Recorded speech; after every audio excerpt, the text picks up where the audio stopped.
السلام عليكم ورحمة الله وبركاته. إن الحمد لله نحمده ونستعينه ونستغفره ونعوذ بالله من شرور أنفسنا ومن سيئات أعمالنا. من يهده الله فلا مضل له ومن يضلله فلا هادي له. وأشهد أن لا إله إلا الله وحده لا شريك له وأشهد أن محمدا عبده ورسوله. يا أيها الذين آمنوا اتقوا الله حق تقاته ولا تموتن إلا وأنتم مسلمون. يا أيها الناس اتقوا ربكم الذي خلقكم من نفس واحدة وخلق منها زوجها وبث منهما رجالا كثيرا ونساء. واتقوا الله الذي تساءلون به والأرحم إن الله كان عليكم رقيبا. يا أيها الذين آمنوا اتقوا الله وقولوا قولا سديدا يصلح لكم أعمالكم ويغفر لكم ذنوبكم.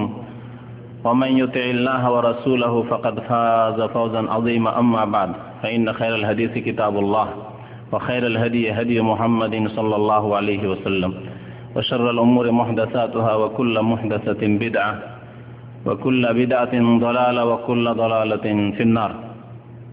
أعوذ بالله من الشيطان الرجيم. بسم الله الرحمن الرحيم. يا أيها الذين آمنوا قوا أنفسكم وأهليكم نارا وقودها الناس والحجارة عليها ملائكة غلاظ شداد لا يعصون الله ما أمرهم ويفعلون ما يؤمرون. মহান আল্লাহর সমস্ত প্রশংসা যে আল্লাহ পাক রব্বুল আলামিন প্রথম আদম আলাইহিস সালামকে সৃষ্টি করে অসংখ্য নারী পুরুষ পৃথিবীতে ছড়িয়ে দিয়েছেন। এই মাতা পিতা এবং ছেলে সন্তানের সম্পর্ক আল্লাহ পাক রব্বুল আলামিন এর মাধ্যমে কায়েম করেছেন। দরুদ ও সালাম নাযিল হোক নবী মুহাম্মদ রাসূলুল্লাহ সাল্লাল্লাহু আলাইহি ওয়াসাল্লামের প্রতি, যিনি বিবাহ শাদী করেছেন, যার সন্তান সন্ততি হয়েছে, জন্মেছে, এবং তিনি ছেলে মেয়েদের লালন পালন করেছেন এবং কেমন করে লালন পালন করতে হবে তার শিক্ষা আমাদেরকে দিয়েছেন। আল্লাহুম্মা সাল্লি আলাইহি আল্লাহুম্মা বারিক আলাইহি। আজকে অল্প সময়ের মধ্যে সন্তানদের লালন পালনের ইসলামিক আদব কায়দা সম্পর্কে সামান্য কিছু কথা আপনাদের সামনে পেশ করব। এতে আমি সম্বোধন করব আমাদের ওই ভাইদেরকে, ওই বোনদেরকে যাদের ছেলে মেয়ে রয়েছে, পৃথিবীতে এসে গেছে, তাদেরকেও, আর ওই সব ভাইদেরকেও সম্বোধন করব যারা বিবাহ শাদী এখনো করেননি, করবেন। আল্লাহ পাক রব্বুল আলামিন ইনশাআল্লাহ তাদেরকেও ছেলে মেয়ে দেবেন ইনশাআল্লাহ তাআলা, তাদেরকেও সম্বোধন করব। আল্লাহ পাক রব্বুল আলামিন সূরা তাহরিমের আয়াত নম্বর 6 এমন মানুষদেরকে সম্বোধন করেছেন। এই আয়াত সেসব ভাই বোনদেরকে স্মরণ করিয়ে দিচ্ছি। ইয়া আইয়ুহাল্লাযীনা আমানু কু আনফুসাকুম ওয়া আহলিকুম নারা। হে মুমিন সকল, হে ঈমানদারগণ, কু আনফুসাকুম, তোমরা নিজেকে রক্ষা করো, নিজেকে বাঁচাও, ওয়া আহলিকুম, এবং তোমাদের পরিবার পরিজনকেও রক্ষা করো, তাদেরকেও বাঁচাও, নারান, আগুন থেকে, জাহান্নামের আগুন, পরকালের আগুন, আল্লাহ পাক রব্বুল আলামিনের যে আগুনের আযাব, জাহান্নামের আযাব, তা থেকে তাদেরকে রক্ষা করো। ওয়াকুদুহান নাস ওয়াল হিজারা, যেই আগুনের ইন্ধন হবে, জ্বালানি, যা দিয়ে আগুন জ্বলবে, তা হচ্ছে মানুষ এবং পাথর। পৃথিবীতে জ্বালানির জন্য লকড়ি খড়ির প্রয়োজন হয়, অথবা গ্যাসের প্রয়োজন হয়, অথবা কয়লার প্রয়োজন হয়। জাহান্নামের আগুনের ইন্ধন, জ্বালানি হবে স্বয়ং মানুষ।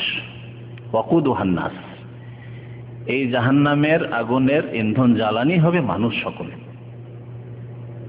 ওই সব মানুষ, যেসব মানুষ আল্লাহকে অস্বীকার করেছে, আল্লাহর একত্বকে অস্বীকার করেছে, আল্লাহ পাক যে উদ্দেশ্যে মানুষকে সৃষ্টি করেছেন সে উদ্দেশ্যের বাস্তবায়ন করেনি, তাদেরকে আল্লাহ পাক জাহান্নামের ইন্ধন বানাবেন, জ্বালানি বানাবেন। ওয়াল হিজারা, এবং পাথরকেও। তাফসীরকারগণ বলেছেন পাথর অর্থাৎ ওইসব প্রতিমা, পুতুল, যা পাথর দিয়ে তৈরি করা হয়েছে, মাটি দিয়ে তৈরি করা হয়েছে, সেগুলিকে। আলাইহা মালাইকাতুন গিলাযুন শিদাদ। তারপর আল্লাহ পাক রব্বুল আলামিন জাহান্নামের এখানে কিছু অবস্থার কথা উল্লেখ করেছেন। সেই জাহান্নামের পাহারাদার যারা নিযুক্ত রয়েছেন তারা অত্যন্ত শক্তিশালী, অত্যন্ত প্রবল। তারা লা ইয়াসুন আল্লাহ মা আমারাহুম, এবং আল্লাহর তারা বিরুদ্ধাচরণ করেন না, নাফরমানি করেন না। যা আদেশ তাদেরকে করা হবে তাই তারা করবেন। এমন নয় যে কাউকে শাস্তি কম হওয়া উচিত ছিল বেশি দিয়ে দিবে, অথবা এমন নয় যে কেউ শাস্তি বেশি পাওয়ার যোগ্য তার শাস্তিকে হালকা করে দেবে। দুনিয়ায় যেমন ঘুষ খেয়ে বা মাধ্যম দিয়ে, সোর্স দিয়ে, ডানে বামে করে, পরিচিতির মাধ্যমে অনেক কিছু এরকম হয়ে থাকে। কারো শাস্তি বাড়িয়ে দেওয়া হয়, কারো কমিয়ে দেওয়া হয়, অথচ যার বাড়িয়ে দেওয়া হয়েছে তার কম হওয়া উচিত ছিল, যার কম করে দেওয়া হয়েছে তার বেশি হওয়া উচিত ছিল, এমনটা হবে না। তাই আল্লাহ পাক বলছেন লা ইয়াসুন আল্লাহ মা আমারাহুম, আল্লাহ পাক যা আদেশ করবেন তার নাফরমানি সেই ফেরেশতাগণ করবেন না। ইয়াফআলুনা মা ইউমারুন, ফেরেশতাদের গুণ আল্লাহ পাক বয়ান করছেন, এবং যা তাদের আদেশ করা হবে তাই তারা করবেন, তাই তারা করবেন। আসল বিষয় ছিল কু আনফুসাকুম ওয়া আহলিকুম নারা। আল্লাহ পাক মুমিনদেরকে সম্বোধন করেছেন তোমরা নিজেকে এবং নিজের পরিবার, স্ত্রী এবং ছেলে মেয়ে পরিজনকে রক্ষা করো জাহান্নামের আগুন থেকে। সুতরাং ছেলে মেয়েদের লালন পালনের ক্ষেত্রে বিভিন্ন দিক রয়েছে, কিন্তু সবচাইতে বড় দিক, মুখ্য দিক, আসল দিক, যাকে লক্ষ্য উদ্দেশ্য বানাতে হবে তা হচ্ছে তাদেরকে জাহান্নাম থেকে রক্ষা করতে হবে। ও আনফুসাকুম আহলিকুম নারা, নিজেকে রক্ষা করতে হবে, তার সাথে সাথে নিজের স্ত্রী, ছেলে মেয়ে, এর নাম হচ্ছে পরিবার, আহল, তাদেরকে জাহান্নাম থেকে রক্ষা করতে হবে। এই লক্ষ্য উদ্দেশ্য আজকে মুসলিম ভাই বোনদের মধ্যে আছে কিনা এ হচ্ছে তাদের কাছে আমার জিজ্ঞাসা। আল্লাহ পাক এই উদ্দেশ্যের কথা বলেছে, এইটি তোমাদের করতে হবে। আল্লাহ পাক রব্বুল আলামিন বলেননি যে তোমার ছেলেকে এই এত বড় ব্যক্তিত্ব করতে হবে, এই করতে হবে, সেই করতে হবে, দুনিয়ার ক্ষেত্রে হোক অথবা যে কোনো ক্ষেত্রে হোক না, বলেছেন তাদেরকে জাহান্নাম থেকে রক্ষা করতে হবে। তাহলে জাহান্নাম থেকে কেমন করে রক্ষা করা যেতে পারে নিজেকে, এই বিষয়টি আজকাল নাই। নিজের পরিবারকে এবং ছেলে মেয়েদেরকে, স্ত্রী ছেলে মেয়েদেরকে কেমন করে জাহান্নাম থেকে রক্ষা করা যেতে পারে, কিভাবে তাদের তরবিয়ত করবেন, এ হচ্ছে আজকের বিষয়। ছেলে মেয়েদের লালন পালন এত গুরুত্বপূর্ণ বিষয়, ইহকালের ক্ষেত্রেও আর পরকালের ক্ষেত্রেও। ইহকালের ক্ষেত্রে এর উদাহরণ দিয়ে আপনাদেরকে বলি, দুনিয়ার ক্ষেত্রে ছেলে মেয়েদের লালন পালন যেমন করবেন, এই ছেলেগুলি যারা আজকে 1 বছর, 2 বছর, 5 বছর, 7 বছর বয়সে, যারা আজকে লালন পালনের মানে যোগ্য, লালন পালনের মুখাপেক্ষী, তাদের তরবিয়ত, তাদের লালন পালন, আদর যত্ন যদি না করা হয় তাহলে তারা হয়তো আগামীতে এগিয়ে যেতে পারবে না। এদের যদি ভালো লালন পালন হয় তাহলে এরা দেশের সুন্দর নাগরিক হবে, আদর্শ মানুষ হবে, সৎ ব্যক্তিত্ব হবে। এরা অনেক ভালো কাজ নিজেদের জন্য করবে, দেশের জন্য করবে, জাতির জন্য করবে।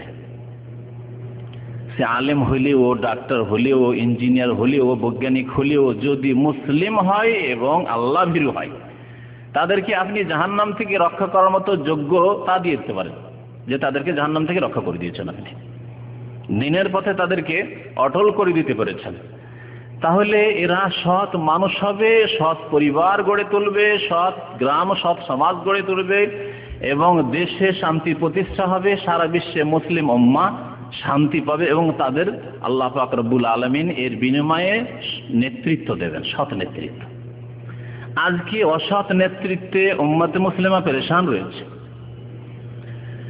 সৎ নেতৃত্ব কখন পাবে, সৎ ব্যক্তিদেরকে ওপরে কখন পাবে, যখন এই ছোট ছেলেদেরকে আজকে লালন পালন করে ওপরে পাঠাবে।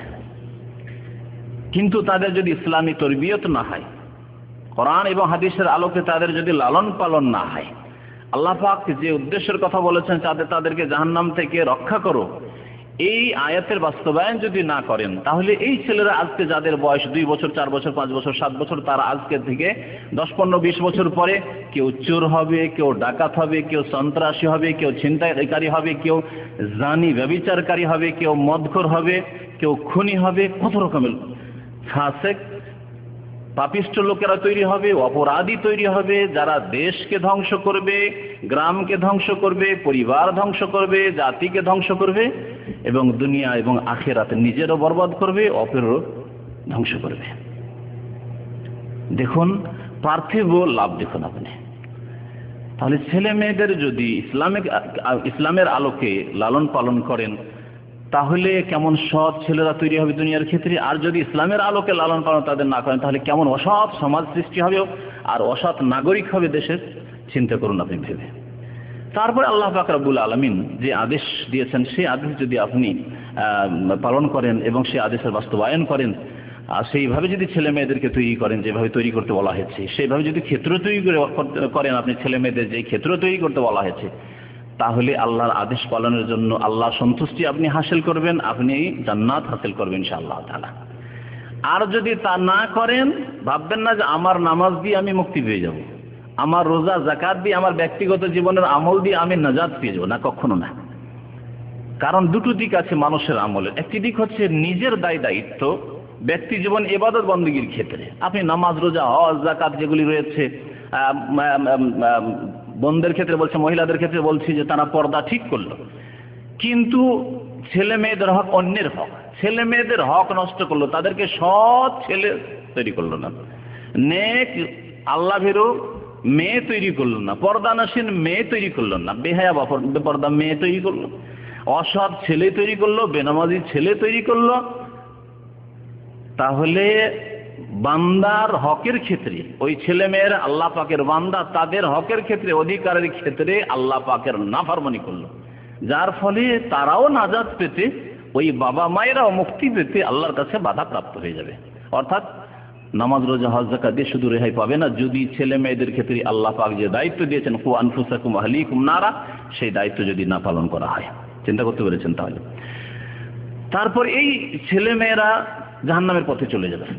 অনেক ভালো মানুষ আজকাল আছেন, এই দিক দিয়ে ভালো, মানে এমন ভালো মানুষ নয়, কিন্তু ভালো মানুষ মানে বাহ্যিক ভালো মানুষ, দাঁড়িয়ে আছে, বাহ্যিক ভালো মানুষ নামাজ পড়ে, ভালো মানুষ নামাজ রোজা করে, ভালো আমল করে, মহিলারা আছে নিজে পর্দা করে, বয়স হয়ে গেছে 50-60, তারপরে পর্দা করে, কিন্তু মেয়েদের পর্দার কোনো শিক্ষা দেয় না, ছেলেদের নামাজ মোটেই শিক্ষা দেয়নি।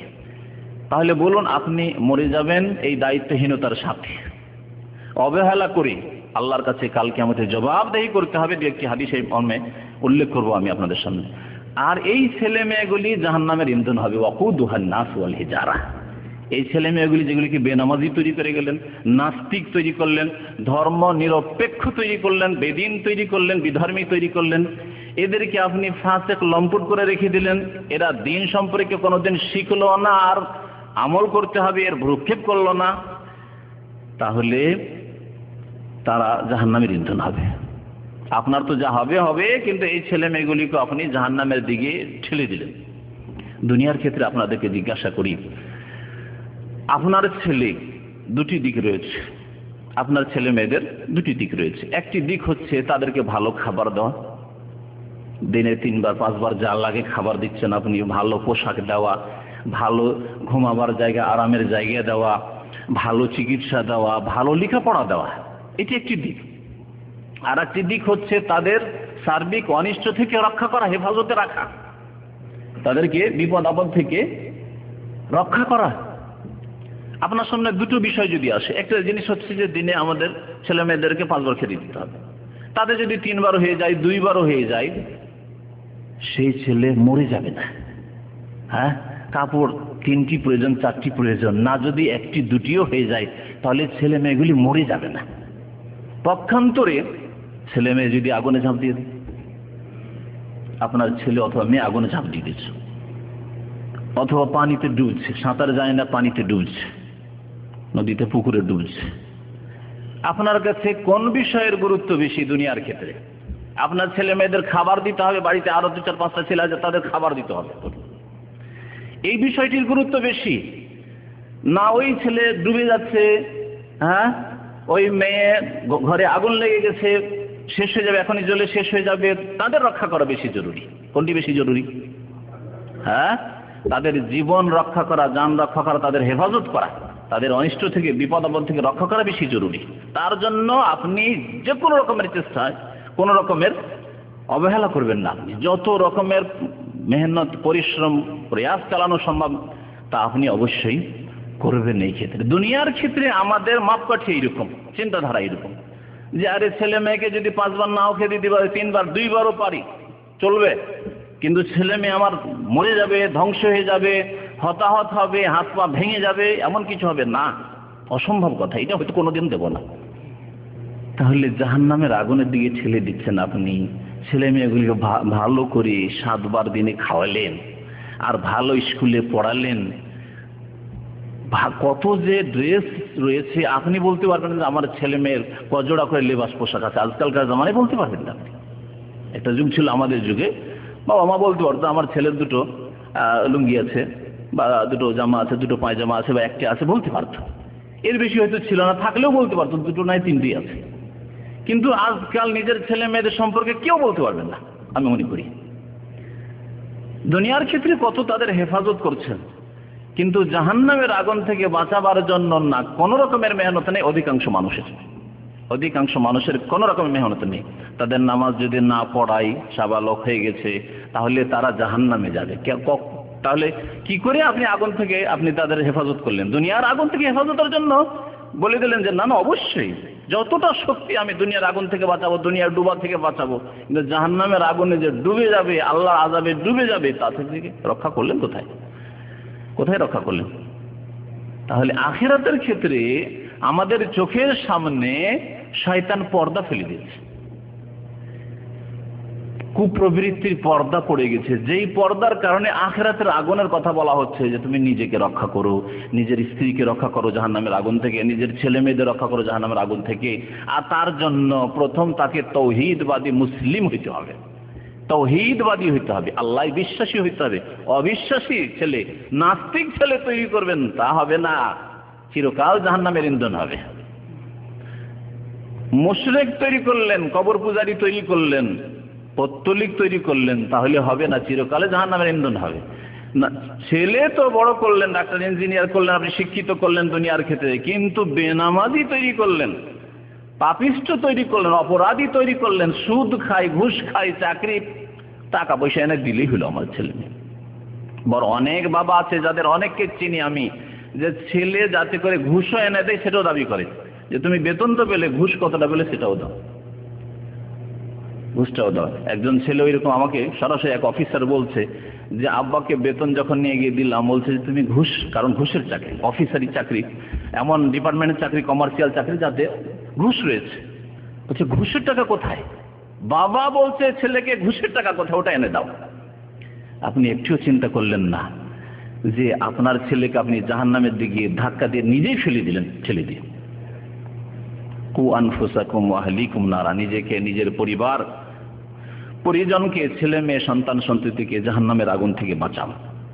ছেলে মেয়েদের ক্ষেত্রে যদি অবহেলা করি আমরা, যে কেউ হই না কেন, তাহলে তার পরিণাম কি হবে? নবী করিম সাল্লাল্লাহু আলাইহি ওয়াসাল্লামের হাদিস শুনেন, মাকিল রাদিয়াল্লাহু তাআলা, মাকিল বিন ইয়াসার আল মুজানি রাদিয়াল্লাহু তাআলা বর্ণনা করেছেন রাসূলুল্লাহ সাল্লাল্লাহু আলাইহি ওয়াসাল্লাম থেকে একটি হাদিস, আর সেই হাদিসটি তার মৃত্যুর কয়েকদিন আগে মাত্র বর্ণনা করেছেন।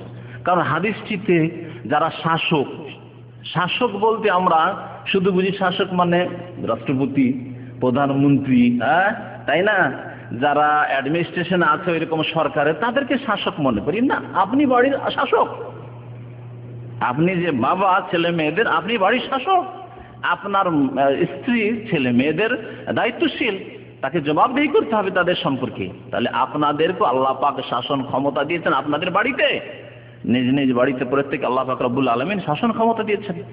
আপনি একটা ডিপার্টমেন্টের মালিক, ছোট্ট একটা ডিপার্টমেন্ট মালিক, সেখানে আপনি শাসক। এই হাদিস সেই জুলম অত্যাচারী জামানায় বনু উমাইয়ার তিনি আগে বর্ণনা করার অতটা সাহস করেননি খোলাখুলি, কিন্তু রাসূলুল্লাহ সাল্লাল্লাহু আলাইহি ওয়াসাল্লামের দেওয়া ইলম জ্ঞানকে লুকিয়ে রাখলে কঠোর শাস্তির কথা আল্লাহ কোরআনে কারীমে বলেছেন। সুতরাং তিনি বলছেন যে আর হয়তো বেশি দিন বাঁচবো না, যদি আমি জানতাম যে আর বেশি দিন বাঁচবো তাহলে এখন হয়তো বয়ান করতাম না, তবে তোমাদেরকে বয়ান করেছি। লাউ আলিমতু আন্না লি হায়াতান মা হাদাসতুকা, আমি যদি জানতাম যে আরো বেশ কিছুদিন বেঁচে থাকবো তাহলে এই হাদিস, ঝুঁকিপূর্ণ হাদিস বয়ান করতাম না, যে হাদিসের কথা শাসকরা শুনলে আমাকে হয়তো বিনা পানিতে গিলে খেয়ে দেবে জালিম শাসকরা। সামিআতু রাসূলুল্লাহ সাল্লাল্লাহু আলাইহি ওয়াসাল্লাম বলছেন, রাসূলুল্লাহ সাল্লাল্লাহু আলাইহি ওয়াসাল্লামকে আমি বলতে শুনেছি, ইয়াকুল মা মিন আবদিন ইয়াস্তারঈহিল্লাহু রাঈয়াতান, যে কোনো বান্দাকে, অর্থাৎ যে কোনো মানুষকে, যে কোনো ব্যক্তিকে আল্লাহ পাক যদি কারো রাখাল বানান, শাসক বানান, ইয়াস্তারঈহিল্লাহু রাঈয়াতান, কাউকে যদি আল্লাহ পাক রাখালি দান করেন, দায়িত্ব দেন, নেতৃত্ব দেন, ইয়ামুতু ইয়াউমা ইয়ামুতু ওয়া হুয়া গাশুন লিরাইয়াতিহি, আর সেই ব্যক্তির মরণ হলো এমন অবস্থায় যে সেই ব্যক্তি তার যে অধীনস্থ ব্যক্তি রয়েছে, তার দেশের জনসাধারণ রয়েছে, তার অধীনে যেসব লোকেরা রয়েছে তাদের ক্ষেত্রে সে খেয়ানত করলো। ওয়া হুয়া গাশুন লিরাইয়াতিহি, সেই ব্যক্তি খেয়ানত করলো। যেই দায়িত্ব পালন করা উচিত ছিল সেই দায়িত্ব পালন না করে হচ্ছে খেয়ানত। খেয়ানত মানে শুধু কারো টাকা পয়সা নয়, কারো টাকা পয়সা বেইমানি করার নাম হয়তো আমাদের দেশের সমাজে সীমিত অর্থে খেয়ানত। খেয়ানত আপনার দায়িত্ব যে ছিল কারো সম্পর্কে, সেই দায়িত্ব অর্থের দায়িত্ব হোক, আর কথাবার্তার দায়িত্ব হোক, লালন পালনের দায়িত্ব হোক, দেখাশোনার দায়িত্ব হোক, খোঁজ খবর নেওয়ার দায়িত্ব হোক, যে যতটা যোগ্য তাকে তার যোগ্যতার মর্যাদা দেওয়ার দায়িত্ব হোক নেতৃত্বদের ক্ষেত্রে। তো আল্লাহ পাক রব্বুল আলামিন রাসূল সাল্লাল্লাহু আলাইহি ওয়াসাল্লাম বলছেন যে যদি এইরকম কেউ খেয়ানত করে ইল্লা হারামাল্লাহু আলাইহিল জান্নাহ, তাহলে আল্লাহ পাক ওই ব্যক্তির উপর জান্নাতকে হারাম করে দেবেন, জান্নাতকে হারাম করে দেবেন। এখন বাবা মা যে বাড়ির শাসক, এই ক্ষেত্রে এই হাদিস ফিট করেন। আমরা দূরে না গিয়ে, রাষ্ট্রীয় ক্ষমতার ক্ষেত্রে না গিয়ে, অন্যান্য ক্ষেত্রে কোনো কোম্পানি বা প্রতিষ্ঠানের ক্ষেত্রে, ব্যবসায় প্রতিষ্ঠানের ক্ষেত্রে না গিয়ে আমরা আসি বাড়ির ক্ষেত্রে। আল্লাহ পাক নেতৃত্ব দিয়েছেন বাড়িতে, আপনাকে বাবা বানিয়েছেন, আপনার স্ত্রী ছেলে মেয়েদের মা হয়েছে। আর যদি খেয়ানত করে মরে যান ছেলে মেয়েদের ক্ষেত্রে, মরলেন খেয়ানত করে, উলামায়ে কেরামের এই হাদিসের যদি আজকে ব্যাখ্যা করি তো আজকে আর 1 ঘন্টা বলার প্রয়োজন হবে, এক একটি করে যে খেয়ানতগুলি বাড়িতে হচ্ছে। আমার ইচ্ছা, এই হাদিসে যখন নোট করলাম তখন আমার ইচ্ছা হলো যে এই হাদিসের উপর আরেকদিন বিস্তারিত বক্তব্যের প্রয়োজন রয়েছে। এই খেয়ানতের একটি খেয়ানত হচ্ছে তাদেরকে তাওহীদ, আল্লাহর একত্বের শিক্ষা দিলেন না, তাদেরকে নামাজের শিক্ষা দিলেন না, তাদেরকে রোজা রাখতে আদেশ করা তো দূরের কথা, না না না, এখন ছাত্র জীবনে আছো, এখন পড়াশোনার চাপ আছে, রোজা রাখলে দুর্বল হয়ে পড়ে। ছেলে মেয়েদের রোজা রাখতে দেয় না আজকাল অধিকাংশ মানুষ, বাধা দেয়। সাবালক ছেলে, 18 বছর 20 বছরের ছেলে, 16 বছরের ছেলে, তাদেরকে রোজা রাখতে দেয় না, মেয়েদেরকে রোজা রাখতে দেয় না, না কমজোর হয়ে যাবে, পড়াশোনার উপরে তার কুপ্রভাব পড়বে। আউযুবিল্লাহ। তারপরে আজকালকার জামানায় এই যান্ত্রিক সভ্যতার পাপের জামানায় বাড়িতে ফিল্ম নিজেও দেখে, নিজের স্ত্রী দেখে, ছেলে মেয়েদের জন্য খোলা রেখে দিচ্ছে। নিজে তো পাপ করছে, জাহান্নামে যাওয়ার জন্য ব্যবস্থা নিচ্ছে, কিন্তু ছেলে মেয়েদের জন্য ছেড়ে দিয়েছে। বরং ছেলে মেয়েদেরকে এনে দেয়। অনেক পরিবার এরকম আছে যাদের সম্পর্কে আমাদের কাছে খবর আছে যে আমরা স্বামী স্ত্রী চলে যাচ্ছি বাইরে বাজারে ঘোরার জন্য অথবা অন্য কোনো জায়গায়, ছেলেমেয়েরা বাড়িতে থাকবে, তো কি করে থাকবে, সময় কিভাবে কাটবে, সেজন্য ফিল্মের ছবি এনে দেয় ছেলে মেয়েদেরকে।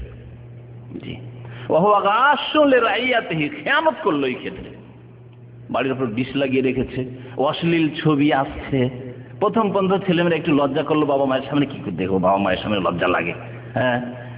অথবা ওই যে রিমোট আছে তা দিয়ে ওইটাকে দেখে তো নিল, তারপরে এই রিমোট দিয়ে ওটাকে দূরে সরিয়ে দিল, এই করলো, ঢেকে দিল। এই প্রথম করলো। তারপরে বাবা মা ছেলে মেয়ে সব একসাথে বসে দেখে দেখে নির্লজ্জ হয়ে গেছে, লজ্জা ছিনিয়ে নেওয়া হয়েছে, খেয়ানত করলো। যাদের বাড়িতে পাপ হচ্ছে, যে কোনো রকমের এইরকম পাপ, গান বাজনা হোক, আর টেলিভিশনের মাধ্যমে ফিল্ম দেখা হোক, অশ্লীল ছবি দেখা হোক, মহিলাদের ছবি দেখা হোক, ইত্যাদি সব যত রকমের বাড়ির পাপ রয়েছে, সেই ব্যক্তি, সেই বাবা, সেই মা ছেলে মেয়েদের সাথে খেয়ানত করে মরবে। ওয়া গাশুন লিরাইয়াতিহি, আর তার পরিণাম ইল্লা হারামাল্লাহু আলাইহিল জান্নাহ, ওই মাতা, ওই পিতার জন্য আল্লাহ পাক জান্নাতকে হারাম করে দেবেন। আল্লাহ পাক এই শাস্তি বলেছেন মুশরিক সম্পর্কে, ইন্নাহু মান ইউশরিক বিল্লাহি ফাকাদ হারামাল্লাহু আলাইহিল জান্নাহ, জান্নাত হারাম করেছেন মুশরিকদের উপর। ওই রকমের যারা ছেলে মেয়েদের সাথে খেয়ানত করলো, ছেলে মেয়ে কাল কিয়ামতে বলবে, আল্লাহ আমি নামাজ কি করে শিখবো, আমার বাবা মা তো নামাজ শেখায়নি, আমাকে ইংলিশ মিডিয়ামে ভর্তি করেছে, আমাকে ডাক্তার বানিয়েছে, আমাকে ম্যানেজমেন্টের বড় অফিসার তৈরি করেছে, আমাকে সায়েন্স পড়িয়েছে, আমাকে বিজ্ঞান পড়িয়েছে, আমাকে বিদেশে পাঠিয়েছে, বহু টাকা পয়সা খরচ করেছে, কিন্তু জীবনে তো কখনো নামাজ শিখতে হবে শুরু থেকে শেষ পর্যন্ত আমি তো কিছুই জানতাম না। আল্লাহ, এই তো বাবা মা শেখায়নি, শিখবো কোথা থেকে? বাড়িতেও শেখায়নি, মাদ্রাসাও পাঠায়নি, মক্তবেও পাঠায়নি, শিখবো কোথা থেকে? আল্লাহ পাক রব্বুল আলামিনের সামনে এই ছেলে মেয়েরা ওই বাবা মাকে ধরিয়ে দেবে যে আল্লাহ আমার বাবা মার সাথে বোঝাপড়া করে না, ইল্লা হারামাল্লাহু আলাইহিল জান্নাহ, জান্নাত হারাম করে দেবেন আল্লাহ পাক রব্বুল আলামিন এইরকম বাবা মায়ের উপর। নবী করিম সাল্লাল্লাহু আলাইহি ওয়াসাল্লামের বড় হাদিস রয়েছে, এরপরে আরেকটি, এই হাদিসটি মুসলিম শরীফের হাদিস, সহিহ মুসলিমের হাদিস। আর একটি হাদিস রয়েছে তাতে বিস্তারিত রয়েছে আলা কুল্লুকুম রাইন ওয়া কুল্লুকুম মাসউলুন আন রাইয়াতিহি, যার সারমর্ম এই অল্প অংশটিতে রয়েছে, যেটি শুরুতে বলেছেন নবী করিম সাল্লাল্লাহু আলাইহি ওয়াসাল্লাম এবং শেষখানেও বলেছেন। হাদিস বড় হাদিস বয়ান করছি না। জেনে রাখো তোমাদের প্রত্যেককে দায়িত্বশীল, প্রত্যেকে দায়িত্বশীল এবং প্রত্যেককে তার দায়িত্ব সম্পর্কে, রাখালি সম্পর্কে জিজ্ঞাসা করা হবে। তাহলে এই হাদিস দ্বারা আমরা বুঝতে পারলাম যে আমাদের প্রত্যেকের নিজ নিজ দায়িত্ব সম্পর্কে জিজ্ঞাসা করা হবে। ছেলে মেয়েদের সম্পর্কে দায়িত্ব রয়েছে মাতা পিতার, আল্লাহ পাক জিজ্ঞাসা করবে, অবশ্যই জিজ্ঞাসা করা হবে। তাদের যদি যথাযথ খেতে না দেন তাও জিজ্ঞাসা করা হবে। যে কাপড় চোপড় লাগবে এবং আবার আপনার মধ্যে দেওয়ার যোগ্যতা রয়েছে তা যদি না দেন তারও জবাবদাহি করতে হবে। এমনকি স্তন্য দান করতে হবে ছোট শিশুদেরকে, তা যদি আপনি যথাযথ না দেন তার জবাবদেহি করতে হবে। আজকাল এই প্রসঙ্গে মনে পড়ে গেল এই কথা বলতে গিয়ে, অনেক মহিলাদের সম্পর্কে এই খবর পাই আজকাল যারা একটু পড়ে শুনে বেশি উন্নত হয়ে গেছে দুনিয়ার ক্ষেত্রে, বাচ্চা জন্ম দিয়ে দেওয়ার পরে ফিডার ধরিয়ে দেয়, অথচ স্তন্য দান করতে পারবে, মায়ের দুধ হচ্ছে তারপর দুধ দেয় না। 2-4 দিন 10 দিন একটু কষ্ট করে থেকে তারপরে একেবারে দুধকে একেবারে স্টপ করে দিল ছেলে মেয়ের জন্য, দিল না শিশুকে। তাহলে এই হাদিস কি ওই সব মহিলার উপরে ফিট হয় না যেসব মহিলারা স্তন্য দান করতে পারবে, নিজে মায়ের দুধ ছেলেকে খাওয়াতে পারবে, কিন্তু না ও বাজার পয়সা আছে বাজারে দুধ খাওয়া, আমি আমার দুধ খাওয়াবো না, কারণ আমার যৌবন নষ্ট হয়ে যাবে, আমি তাড়াতাড়ি বৃদ্ধ হয়ে যাবে, আমার তাড়াতাড়ি সৌন্দর্য শেষ হয়ে যাবে, ইত্যাদি ইত্যাদি। আউযুবিল্লাহ। চিন্তা করে না যে কালকে আমাদের জবাবদাহি করতে হবে। ওয়াকুল্লুকুম মাসউলুন আন রাইয়াতি, প্রত্যেককে তার দায়িত্ব সম্পর্কে জিজ্ঞাসা করা হবে। তোমার দায়িত্ব ছিল 2 বছর কমপক্ষে দুধ দেওয়া। এই 2 বছরের বিষয়টি এই না যে 2 বছরের পরে হারাম হয়ে যাবে, যেমন অনেক মূর্খ লোকেরা মনে করে। 2 বছর কমের পক্ষে ফরজ দায়িত্ব। যদি স্বামী স্ত্রীতে ঝগড়া হয় আর স্ত্রী বলে যে তোমার ছেলে তুমি নিয়ে যাও, 1 বছরের ছেলে যাও নিয়ে যাও, আমি দুধ দেবো না, না তোমাকে দিতেই হবে, কারণ আল্লাহ পাক বলেছেন ওয়াফিসালুহু ফি আমাইন, 2 বছর দুধ দিতে হবে। আর 2 বছরের পরে না, দ্বিতীয় পরে নাও দিতে পারে। 2 বছর দুধ দেওয়ার মতো ক্ষমতা আছে, কিন্তু বাজারের দুধ ধরিয়ে দিলে জবাবদিহি করতে হবে। যাই হোক, এইরকম বহু বিষয় রয়েছে যেই ক্ষেত্রে আল্লাহ পাকের সামনে জবাবদিহি করতে হবে।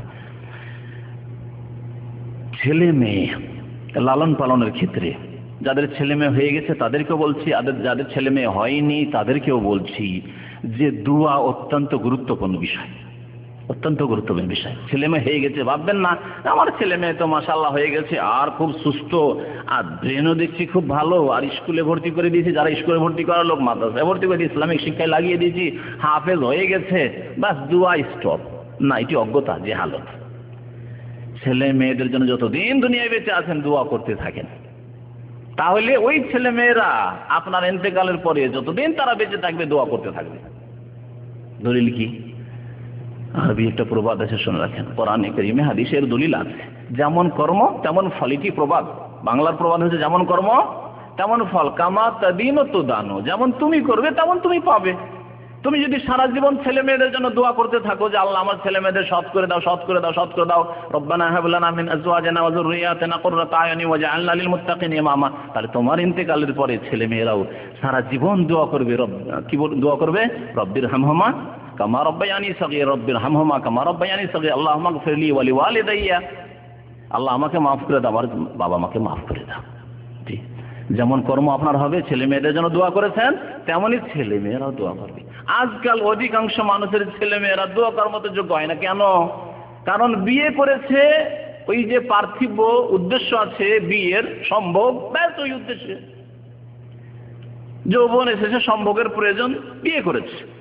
আর বিয়ে করে ছেলে মেয়ে নিতে হবে, বাস একটা দুটো যা হয় 1-2 বাস নিতে হবে, ব্যাস। কিন্তু সারা জীবন সম্পর্কে সেই ভাই বোনদেরকে যদি জিজ্ঞাসা করা হয় যে আপনি সৎ সন্তানের জন্য, নেক ছেলে মেয়েদের জন্য দোয়া করেছেন? কখনো দোয়া করে রব্বি হাবলি মিনাস সালিহিন, রব্বি হাবলি মিনাস সালিহিন। ইব্রাহিম আলাইহিস সালামের দোয়া, আল্লাহর খলিল, আল্লাহর অন্তরঙ্গ বন্ধু, তারপরে আল্লাহ পাকের কাছে দোয়া করছে।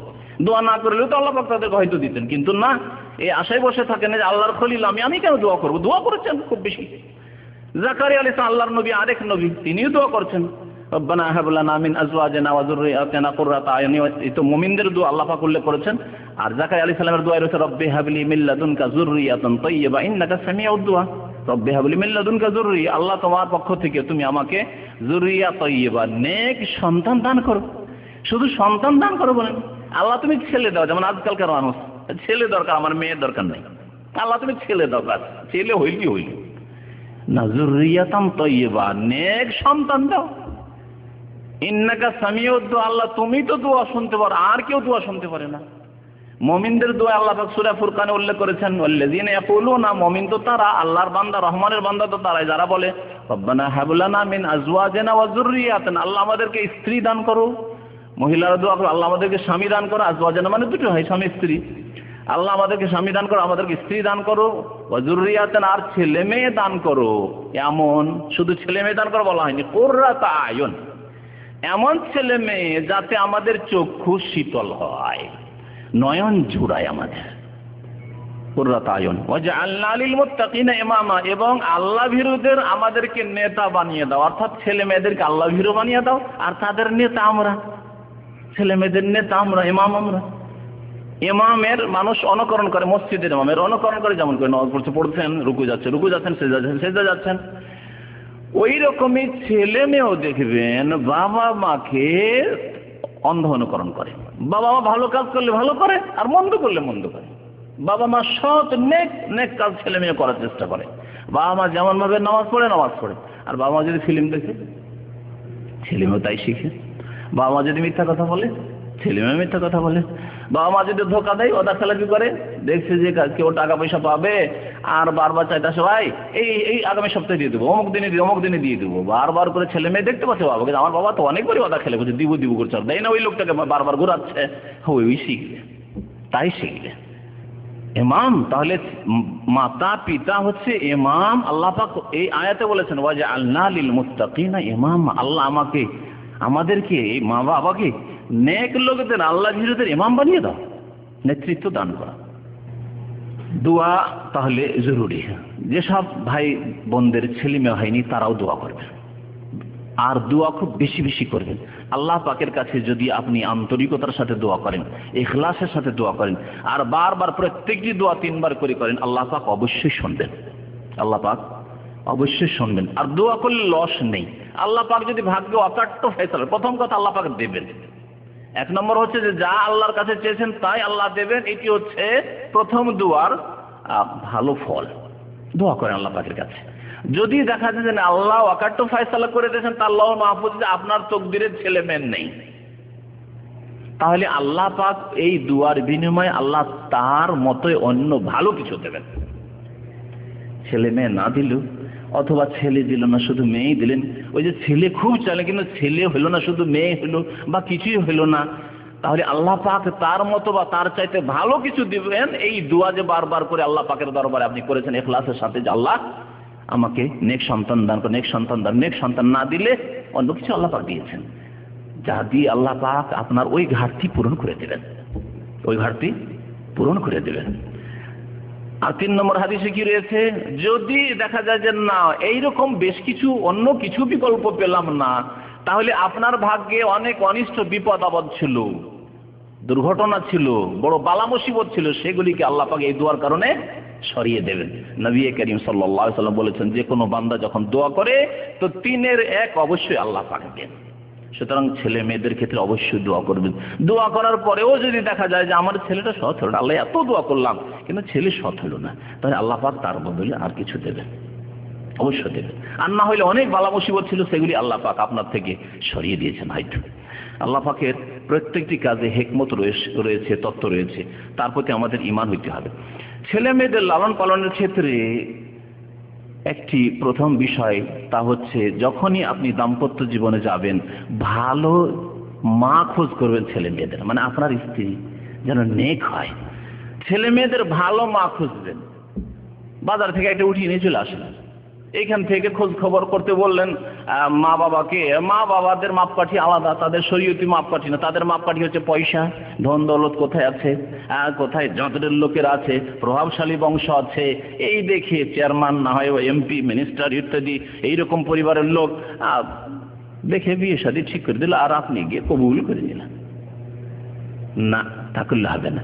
নেক মা ছেলে মেয়েদের বাছাই করতে হবে। আল্লাহ পাক রব্বুল সূরা নিসার আয়াত নম্বর 34 ইরশাদ করেছে, ফাসসালিহাত, নেক নারী, সতী নারী বাছাই করবেন। কানেতাতুন, যারা অনুগত, আল্লাহ পাকের দিনের অনুগত। পর্দার কথা বলা হয়েছে, তাদের গরম লাগে না, গরমের কারণে চেহারা খুলে দেবো, মাথা খুলে দেবো, চুল খুলে দেবো, না, ওই রকম নাই। কানেতাত, অনুগত, আল্লাহর অনুগত, রাসূলের অনুগত। হাফেজাতুল লিল গায়ব, আর বেমা হাফিজ আল্লাহ, আল্লাহ পাক তাদের হেফাজত করেছেন, যার ফলে হাফেজাতুল লিল গায়ব, নিজের গায়বে হেফাজত করে, অর্থাৎ স্বামী না থাকলেও হেফাজত করে। আজকাল যে প্রবাসী ভাইদের সামনে আমি যেসব কথাবার্তা বলছি, অধিকাংশ প্রবাসী ভাইরা স্ত্রী থেকে দূরে রয়েছে। হাফেজাতুল লিল গায়ব, 5000 কিলোমিটার দূরে স্ত্রী আছে, এই গায়ব থেকে, দূর থেকে, চোখের আড়াল থেকে সেই স্ত্রী কি করে? ইজ্জতের হেফাজত করে, মান সম্মানের হেফাজত করে, নিজের মান সম্মানের হেফাজত করে, ইজ্জত আবরুর হেফাজত করে, নিজের স্বামীর মান সম্মানের হেফাজত করে, নিজের শ্বশুর শাশুড়ির মান সম্মানের হেফাজত করে, নিজের মাতা পিতার বংশের মান সম্মানের হেফাজত করে। হাফেজাতুল লিল গায়বের এই তাফসীর। তাহলে এইরকম মহিলা থেকে বিয়ে করতে হবে, এইরকম যুবতী থেকে বিয়ে করতে হবে। এমন নয় যে না, পর্দায় কিছু নেই, বরং ও পর্দা করতে চায় না, এখনো সে মাস্টার ডিগ্রি করবে আর সহশিক্ষা একসাথে যুবকদের সাথে পড়াশোনা করবে, এখনো যুবকদের সাথে তার টেলিফোন যোগাযোগ আছে, আর বিয়ে করে ফেললেন আপনি। মা ভালো খুঁজতে হবে, তাহলে শান্তি পাবেন। বিবাহর উদ্দেশ্য আল্লাহ পাক বলেছেন, অমিন আয়াতিহি আন খালাকা লাকুম মিন আনফুসিকুম আজওয়াজান লিতাসকুনু ইলাইহা। আল্লাহ পাকের একটি নিদর্শন হচ্ছে, অনেক নিদর্শনের, কি যে তোমাদের জন্য আল্লাহ জোড়া সৃষ্টি করেছেন। হে মহিলারা, তোমাদের জন্য স্বামী সৃষ্টি করেছেন। হে পুরুষরা, তোমাদের জন্য স্ত্রী সৃষ্টি করেছেন। খালাকা লাকুম আজওয়াজ, কি জন্য? লিতাসকুনু ইলাইহা, যাতে তোমাদের মনের শান্তি হাসিল হয়। শান্তি হাসিল হয়। শান্তি কখন হাসিল হবে? যদি আপনি এই অবস্থায় থাকেন যে আরে আমার স্ত্রী কত যে টেলিফোন কাকে করে, আর যখন তখন বাড়ি থেকে চলে যায় যেখানে সেখানে, নিজে একাই বাজার ঘুরে, একাই সফর করে, ঢাকা থেকে দিনাজপুর, ঢাকা থেকে চিটাগাং, ঢাকা থেকে খুলনা, এইরকম যদি অবস্থা হয়, আমার মায়ের কথাও শোনে না, ওর মা বাবার কথাও শোনে না, বা ওর মা বাবাও সেই ইসলামিক তরবিয়ত দেয়নি, এইরকম পরিবারে যদি বিয়ে করেন, তাহলে লিতাসকুনু ইলাইহা হবে, শান্তি হবে, ঘুম আসবে না? সবসময় পেরেশান থাকবে, পেরেশান থাকবে, পেটে খেয়েও শান্তি নেই, ভালো ভালো পরেও শান্তি নেই, অশান্তি আর অশান্তি। লিতাসকুনু ইলাইহা আল্লাহ পাক উদ্দেশ্য বলেছেন। নবী করিম সাল্লাল্লাহু আলাইহি ওয়াসাল্লাম এই জন্য বলেছেন যে লোকজন বিয়ে করে 4টি গুণ দেখে, কিন্তু তোমাকে 4টি গুণ সবসময় পাওয়া যাবে না, বরং অধিকাংশ সময় পাওয়া যাবে না। 4টি আঙ্গুল সমান সমান আল্লাহ পাক করেননি, সুতরাং 4টি গুণ সমান সমান একটি মহিলার মধ্যে খুঁজবেন, একটি মেয়ের মধ্যে খুঁজবেন, পাবেন না আপনি। তুনকাহুল মারআতু লিআরবাঈন, 4টি জিনিস দেখে বিয়ে করে মানুষ। মালিহা, ধন সম্পদ দেখে, যে আমার শ্বশুর শাশুড়ির কেমন ধন সম্পদ আছে, জমি জায়গা কেমন পাবো, কেমন মানে ওইরকম প্রভাবশালী। বলে হাসাবিহা, বংশ দেখে। আর বলে জামালিহা, সৌন্দর্য দেখে, সৌন্দর্য দেখে যে কেমন সুন্দরী। ফাজফার বিযাতিদ দ্বীন, তুমি কি করো? এই 3টি তো মানুষ দেখে, তুমি দিন দেখো, এবং দিনদার নারীকে নিয়ে তুমি সফল হয়ে যাও, কামিয়াব হয়ে যাও। তাহলে পয়সাওয়ালা শ্বশুর পেলে কামিয়াব নয়, প্রভাবশালী বংশ পেলে কামিয়াব নয়, যে আমি এমপির বাড়িতে বিয়ে করতে পেরেছি, আমি মন্ত্রীর বাড়িতে বিয়ে করতে পেরেছি, কামিয়াব না। চেয়ারম্যানের বাড়িতে বিয়ে করতে পেরেছি, না, কামিয়াব নয়। কামিয়াব নয় যে আমার সুন্দরী রমণী পেয়েছি, আমি এইরকম সুন্দরী মেয়ে আমি কখনো দেখিনি, কামিয়াব নয়। ফাজফার বিযাতিদ দ্বীন, দিনদার মেয়েকে বিবাহ করে তুমি কামিয়াব হয়ে যাও। তারিবাত ইয়াদাক, আর যদি এইরকম না করো তাহলে তোমার হাত মাটিতে মিশে যাক, মানে তোমার সর্বনাশ হবে। তুমি দিনদার মেয়েকে ছেড়ে দিয়ে বেনামাজি মেয়ে বিয়ে করলে, পর্দানাসীন মেয়েকে ছেড়ে দিয়ে বেপর্দাকে বিয়ে করলে, ভালো মুসলিম পরিবার, ইসলামিক পরিবার, বাড়িতে নামাজ আছে, এইরকম পরিবারের কথা বলা হলো না, ওখানে গেলে টাকা পয়সা পাবো না, যৌতুক পাবো না, ছেড়ে দিয়ে তুমি যৌতুকের দিকে ছুটলে, তারে বা তিয়াদাক, তোমার সর্বনাশ হোক। নবী করিম সাল্লাল্লাহু আলাইহি ওয়াসাল্লাম বলেছেন, সর্বনাশ হোক তোমার। এইরকমই নবী করিম সাল্লাল্লাহু আলাইহি ওয়াসাল্লাম বলেছেন, দুনিয়ার সমস্ত বিষয় বস্তু হচ্ছে ক্ষণিকের ভোগের বস্তু। আর দুনিয়া কুল্লুহা মাতা, নবী করিম সাল্লাল্লাহু আলাইহি ওয়াসাল্লাম ইরশাদ করেছেন, আর দুনিয়া কুল্লুহা মাতা, দুনিয়া হচ্ছে সবই ভোগের বস্তু। আর কেমন ভোগ? চিরকালের ভোগের না। মাতাওয়ান মানে ক্ষণিকের ভোগের বস্তু, কিছুক্ষণের জন্য। আপনার বয়সও কিছুক্ষণের জন্য, আমার বয়স কিছুক্ষণের জন্য, এই যৌবন কিছুক্ষণের জন্য, স্ত্রী কিছুক্ষণের জন্য, ছেলে মেয়েদের কিছুদিনের জন্য, ধন সম্পদ কিছুদিনের জন্য, আপনি চলে যাবেন, না হয় তারাই চলে যাবে আগে। আর দুনিয়া কুল্লুহা মাতা, দুনিয়ার সব কিছু হচ্ছে টেম্পোরারি, টেম্পোরারি সামান, ক্ষণিকের ভোগের বস্তু। ওয়া খায়রু মাতাইদ দুনিয়া আল মারআতুস সালিহা, সবচাইতে শ্রেষ্ঠ দুনিয়ার ভোগের বস্তু, পৃথিবীর ভোগের বস্তু হচ্ছে, শুধু বলা হয়নি স্ত্রী, আর বলা হয়নি আল মারআতুল জামিলা, সুন্দরী রমণী যদি পেয়ে যাও একেবারে, এমনও বলা হয়নি। কি বলা হয়েছে? আল মারআ আস-সালিহা, নেক স্ত্রী। নেক স্ত্রী যদি থাকে, আর যদি একাও কোথায় থাকে, আর পাপের সব রকমের সুযোগ থাকে, তবুও তার দ্বারা ইনশাআল্লাহ তাআলা পাপ হবে না, গুনাহ হবে না। ওই রকমের নেক স্বামী যদি থাকে, তাহলে কোনোদিন সেই স্ত্রীর ক্ষেত্রে খেয়ানত করবে না, জুলম অত্যাচার করবে না, বাড়াবাড়ি করবে না, সীমা লঙ্ঘন করবে না। কখনো ভুল হয়ে গেলে নিজে অনুতপ্ত, লজ্জিত হবে এবং তার ঘাটতি পূরণ করে দেবে, যে আমি একটা শক্ত কথা বলে দিয়েছি আমার স্ত্রীকে, অন্যায় করে দিয়েছি, সুতরাং এর ঘাটতি পূরণের জন্য কিছু তাকে বকশিশ দিয়ে দিই, খুশি করে দিই কিছু দিক দিয়ে, এইরকম অবশ্যই করবে। তাহলে স্ত্রী ছেলে মেয়েদের মা, এই যে মা ভালো হইতে হবে। মা যদি ভালো না হয় তাহলে ছেলে মেয়েও ভালো হবে না। নবী করিম সাল্লাল্লাহু আলাইহি ওয়াসাল্লাম বলেছেন, খবরদার তোমরা ইয়াকুম ওয়া খাজারাইদ দামেন, সাবধান তোমরা এমন জমি খরিদ করবে না যেই জমি দেখতে তো সবুজ হয়ে আছে কিন্তু পায়খানা ভরা আছে, গোবর ভরা আছে, পায়খানা ময়লা আবর্জনা জমিতে ভরা আছে, জমিতে নামতে যদি পায়খানা লাগে কিন্তু দেখতে খুব সবুজ সবুজ হয়ে আছে ঘাস, এমন জমি খরিদ করি। অর্থাৎ এমন মহিলা বিবাহ করে নিয়ে আসো না, দেখতে তো খুবই সুন্দরী আর বংশ খুব সুন্দর, কিন্তু একেবারে নিকৃষ্ট, না নামাজ আছে, না দিন আছে, না আল্লাহর ভয় আছে, না পর্দা আছে। খবরদার বেঁচে থাকে স্ত্রী থেকে।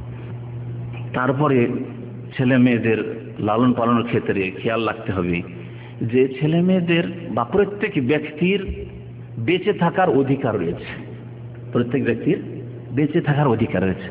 আপনার যেমন বাবা হিসাবে বেঁচে থাকার অধিকার রয়েছে, আপনার স্ত্রী যেমন মা হওয়ার ক্ষেত্রে বেঁচে থাকার অধিকার রয়েছে, প্রত্যেক মানুষের বেঁচে থাকার অধিকার রয়েছে, ঠিক তেমনি ছেলে মেয়েদের, শিশুদের বেঁচে থাকার অধিকার রয়েছে।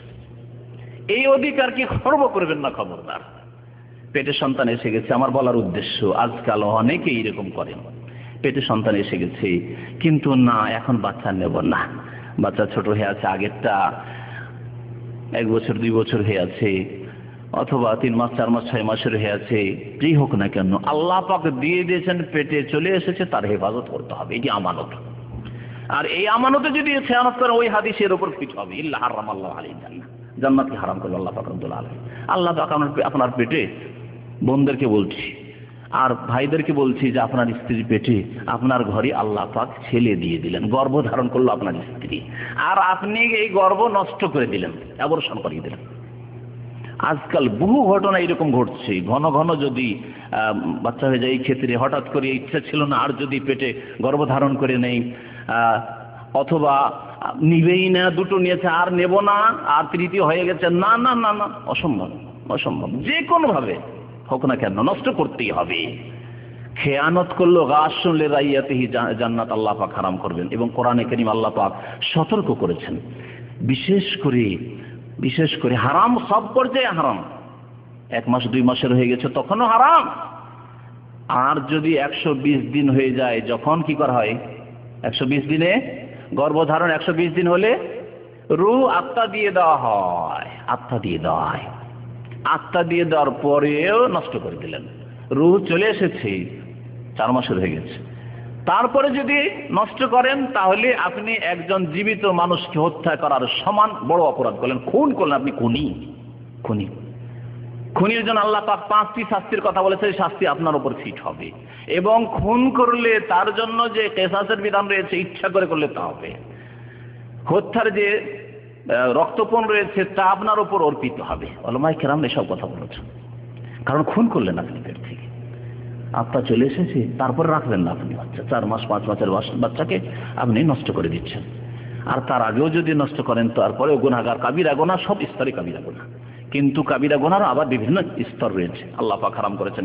এই মর্মে বেশ কিছু আয়াত আছে। অনেক সময় আগে থেকে অভাবী, আর্থিক অসচ্ছলতা রয়েছে, অভাব, তার জন্য ছেলে মেয়ে নিতে চায় না, হয়তো ঘন ঘন বাচ্চা আগে থেকে রয়েছে সেই জন্য নিতে চায় না, যা 5টা হয়ে গেছে, আর আবার 1 বছরে হ্যাঁ নিতে চায় না সেই জন্য নষ্ট করবে। আল্লাহ পাক বলছেন না না, ওয়ালা তাকতুলু আওলাদাকুম মিন ইমলাক, অভাব যদি থাকে, দারিদ্র থাকে, তার উপর তোমরা কি করিও না, তোমাদের সন্তান সন্ততিকে ছেলে মেয়েদেরকে হত্যা করিও না। আল্লাহ হত্যার কথা বলেছেন।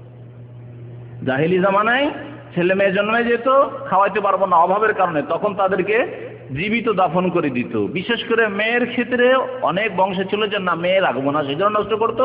আর অনেক বংশে ছিল অভাবের কারণে ছেলে মেয়ে উভয়কে ধ্বংস করে দিত, মেরে দিত। আল্লাহ পাক তাই কোরআনে কারীমে ইরশাদ করেছেন, আমপারার একটি সূরা, ওয়াইযাল মাউউদাতু সুইলাত বিআইয়ি যামবিন কুতিলাত, সেই দিন যাদেরকে জীবিত মেরে দেওয়া হয়েছে, ছেলে মেয়েদেরকে মেরে দেওয়া হয়েছে। বিশেষ করে মেয়ের কথা আল্লাহ পাক বলেছেন, কারণ মেয়ে জাতি অসহায় জাতি, দুর্বল জাতি, তাদের লালন পালন করতে হবে, লালন পালন করে পাবো কি, বিয়ে দিতে হবে, আবার যৌতুক দিতে হবে, রাখবো না, এইরকম হইতে পারে। আর এই শয়তানি ছিল জাহিলি যুগ, আর এই জাহিলি যুগ আবার ফিরে এসেছে আজকে। সেদিন আল্লাহ পাক বলছেন, সেই দিন জীবিত যে দাফন করে দেওয়া হয়েছে যে মেয়েকে, সেই মেয়েকে আল্লাহ পাক হাজির করবেন। পেট থেকে অ্যাবর্শন করে দেওয়া হয়েছে 4 মাসের বাচ্চা, 5 মাসের বাচ্চা, 6 মাসের বাচ্চাকে আল্লাহ পাক হাজির করবেন। হাজির করে জিজ্ঞাসা করেন, বিআইয়ি যামবিন কুতিলাত, তুমি কোন পাপ করেছিলে? মায়ের পেটে 5 মাসের ছেলে, কোন অন্যায় করেছিলে যে তোমাকে তোমার মা হত্যা করেছিল, তোমার বাবা হত্যা করেছিল, অ্যাবর্শন করে দিয়েছে, নষ্ট করেছিল? জিজ্ঞাসা করে মা বাবাকে হাজির করে আল্লাহ পাক জিজ্ঞাসা করবেন। এবং জিজ্ঞাসা করবে, আল্লাহ আমার বাবা মাকে জিজ্ঞাসা করো আমি কি অপরাধ করেছিলাম তাদের যে আমাকে এইভাবে নষ্ট করেছিল। আল্লাহ পাক জাহান্নামের ইন্ধন বানাবেন, ওয়াকুদুহান নাস, জাহান্নামের ইন্ধন সেই দিন হইতে হবে মাতা পিতাকে। সুতরাং সন্তানদের লালন পালনের ক্ষেত্রে মনে রাখবেন, আপনার যেমন বেঁচে থাকার অধিকার আছে, তেমন আপনার পেটে, আপনার স্ত্রীর পেটে বাচ্চা এসেছে, 4-5 মাসের হয়ে গেছে, রোজ চলে, তার বেঁচে থাকার অধিকার আছে। আল্লাহ পাক ধরিয়ে দিয়েছেন বাচ্চা, সুতরাং তার বেঁচে থাকার, দুনিয়াতে আসার অধিকার আছে। এই অধিকারকে নষ্ট করবেন না। আজকাল মানবাধিকার মানবাধিকার মানবাধিকার বলে খুব তো চিল্লা হচ্ছে, কিন্তু এই ক্ষেত্রে কেন ব্যবস্থা না হচ্ছে না? কঠোর শাস্তি আইন কেন তৈরি করা হচ্ছে না যে যারাই আবর্ষণ করবে তাদের জন্য কঠোর শাস্তি রয়েছে? সরকারের পক্ষ থেকে এইরকম পদক্ষেপ হওয়া উচিত। আল্লাহ পাক রব্বুল আলামিন অনেক সময় অভাব নেই, সুখে আছেন, মোটামুটি চলছে, তারপরেও ভয় করে যে ছেলে মেয়ে বেশি হয়ে গেলে কেমন করে চলবে, কেমন করে খাওয়াবো, কেমন করে পড়াবো, কেমন করে এদের পড়াশোনা করাবো। দুটোকেই চিন্তা করছে, ডাক্তার ইঞ্জিনিয়ার বানায় এত টাকা খরচ আছে। আজকাল এরকম ক্যালকুলেশন অনেকে করছে, হিসাব নিকাশ, যে দুটো ছেলেকে ডাক্তার ইঞ্জিনিয়ার যদি বানাইতে হয়, এই নিয়ে তো পেরেশান হয়ে যাবে। টাকা যার যে স্যালারি আছে, যে ইনকাম আছে, তা দিয়ে চলবে, তাহলে 4টা-5টা হলে কি করে চলবে? না, আর নেবো না। আল্লাহ পাক বলছেন এটাও ভয় করিও না, ওয়ালা তাকতুলু আওলাদাকুম খাশিয়াতা ইমলাক, দারিদ্রের ভয়ে, অভাবের ভয়ে তোমরা আশঙ্কা করিও না, হত্যা করিও না। নাহনু নারযুকুকুম ওয়া ইয়াকুম, তাদেরকেও আমি রিজিক দিচ্ছি আর তোমাদেরকেও রিজিক দিচ্ছি। রিজিক আমি দেব, তুমি শুধু হরকত করবে, তুমি কাজ করবে, তুমি ডিউটি করবে, তুমি ব্যবসা করবে, তুমি রুজি রোজগারের জন্য বাড়ি থেকে বের হবে, আর আমি তোমার ছেলে মেয়েদের জন্য আমি ব্যবস্থা করব। যখন আপনার ছেলে মেয়ে ছিল না, তখন আল্লাহ পাক ওই রাস্তাগুলি খুলেননি। ছেলে মেয়ে হয়েছে, আল্লাহ পাক তাদের জন্য ওই রাস্তা, রিজিকের রাস্তাগুলি খুলে দিয়েছে। প্রত্যেক ভাই, প্রত্যেক বোন এটা অনুভব করছেন। আমরা ছাত্র জীবনে যখন পড়াশোনা করতাম, তো 10টা টাকা লাগবে, 10টা টাকার ব্যবস্থা নেই, নিজের জন্য নিজের খাবার ব্যবস্থা নেই। কিন্তু যখন ছেলে মেয়ে হইতে লাগলো, আল্লাহ পাক এত পয়সার ব্যবস্থা করে দিলেন। ছেলে মেয়েদের জন্য প্রয়োজন, সেটা আল্লাহ পাক ব্যবস্থা করলেন। এই ঈমান হইতে হবে আপনার, এই আল্লাহর প্রতি বিশ্বাস হইতে হবে যে আল্লাহ পাক আসমান থেকে আমার অমুক বান্দা অমুক গ্রামে জন্মেছে, অমুকের বাড়িতে জন্ম হয়েছে, সুতরাং তার রিজিক পাঠাতে হবে, আল্লাহর দায়িত্ব রয়েছে। নাহনু নারযুকুহুম ওয়া ইয়াকুম, তাদেরকেও আমি আল্লাহ রিজিক দেব আর তোমাদেরকেও রিজিক দেব। সুতরাং অ্যাবর্শন করিও না, ছেলে মেয়ে নষ্ট করিও না পেট থেকে। তারপরে ছেলে হোক আর মেয়ে হোক, হলে খুশি হইতে হবে। আজকাল এক শ্রেণীর লোকের রয়েছে, না মেয়ে হইলে খুশি হয় না, মেয়ে হইলে মুখ কালা, জাহিলি যুগের মতো। যদি প্রকাশ না, অনেক সময় তো প্রকাশ পেয়ে যায়। আমার কাছে এমনও পরিবারের খবর আছে, তার স্ত্রী পরপর 3টি মেয়ে হয়েছে, তখন রাত দিন শুধু স্ত্রীকে পিটায়, মারতে থাকে। যখনই বাইরে থেকে আসে শুধু স্ত্রীকে মারে। কারণ লোকজন জানতে পারলো যে এত কেন মেয়ে দিচ্ছে, মনে হচ্ছে ওর এখতিয়ার আছে মেয়ে দেওয়া। আরে তোমার ক্ষমতা কোথায় গেল? তুমি কেন কাপুরুষ হয়ে গেলে, ছেলে বের করতে পারলে না? তো জাহিল মূর্খ সমাজ। তারপরে মনে কিছু কষ্ট নেওয়া, মন খারাপ করা, দাতাকে আল্লাহ পাক দিচ্ছেন। যদি মন খারাপ করেন, কার উপর মন খারাপ করছেন?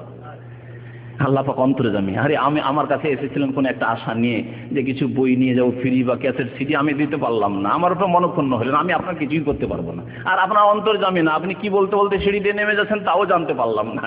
কিন্তু আল্লাহ পাক তো অন্তর্যামী, যে আপনার বাড়িতে মেয়ে হয়েছে, অন্তরটা, মনটা খুব খারাপ, আল্লাহ পাক সব জানছেন, সব জানছেন।